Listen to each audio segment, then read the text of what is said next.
Good morning, education technology students. Welcome to our Module 5. Can you believe you're over halfway through the course?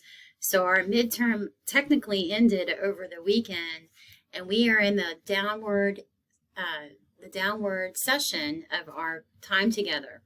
So I've gone ahead and opened up the remaining modules, modules 5 through the capstone project, but I will be creating videos this week for module 5, 6, and then next week 7 and 8. So we're kind of moving right along. Module 5 technically isn't due until midnight on Wednesday evening.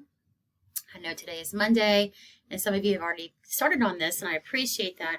But I wanted to do a quick overview of Module 5 because it's really integral, very important for you to understand this topic, because many of you will be helping teachers and educators or others learn how to integrate technology into their instruction. I was very pleased to read your posts about learning models and learning theories over the weekend. And we're going to continue thinking about the differences between how we start with how we learn, which is a theory, and how we integrate a model to implement that theory using best research practice. And then we think about the environment that we want to build the learning, the technology learning into, along then with the actual teaching. And that's where Module 5 touches on, is how we integrate technology in our teaching.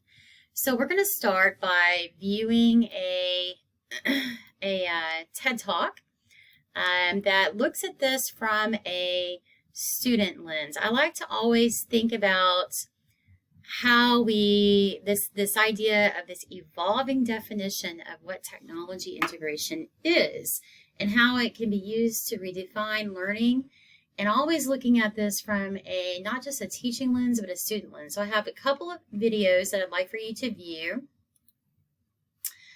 And then you're going to begin reading our articles. Now, the articles are important because instead of having a quiz to make sure that you're reading the articles, I ask you to reflect in a journal. So that's an important piece, because this is how I know that you read the article. So when you're reflecting in your journal, please use this APA and discuss what we read so that I know you actually read the article and you're not just writing a reflection. Because you want to be thinking about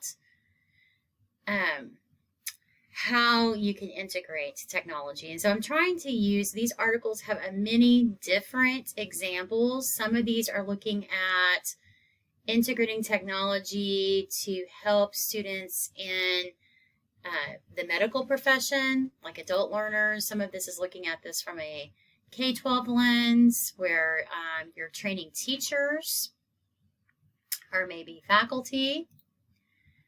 We're also looking at this from a leadership lens and how that might be shaping how we can really motivate teachers in our field to integrate technology. And then from a training lens, so the actual teaching itself. So I have 4 articles that I'd like for you to read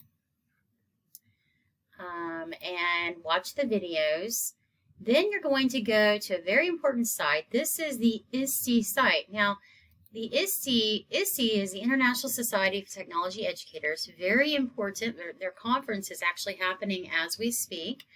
I've been to their conference several times. It's a great way to really learn, and I really encourage you to do that.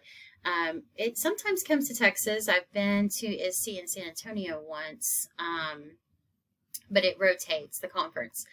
And we try to follow, if you'll notice, everything in our courses is aligned to the ISTE standards. So what I'd like for you to do is take time as we're thinking about this topic to think about, what do we expect from for teachers to do with students? And so these are the standards that, as an international community, with the United Nations Education Council, we have decided that this is what's important for students to be able to do in this future-ready world with technology. And these are the standards that we try to approach. This is very much closely aligned, by the way, to our Texas New Technology TEKS, the Tech App TEKS that were just passed last Friday for Texas K-12 schools. But this is what we want to do as a teacher to help equip our students with future-ready skills. But then there's also standards for educators.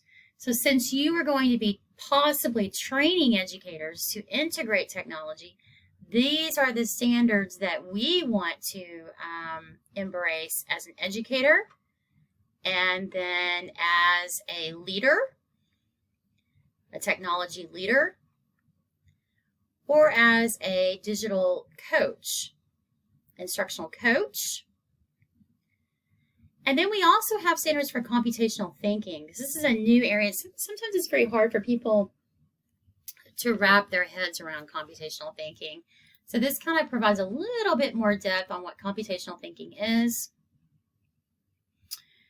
And I want you to take time to look at these standards and to think about them. And then really what you're going to do then is reflect on the standards. So the blog assignment today, and I think when I copied the course over, it kind of messed up. This is just instructions, but the actual sharing is the discussion board here. So you are going to publish a blog post that talks about it talks about the barriers to really having good technology integration. What tips would you offer teachers or administrators, share resources? And so you're going to do that here in this blog link. And then you will provide a peer review. Looks like Charles already has. Thank you, Charles. And then your journal reflection this week is to discuss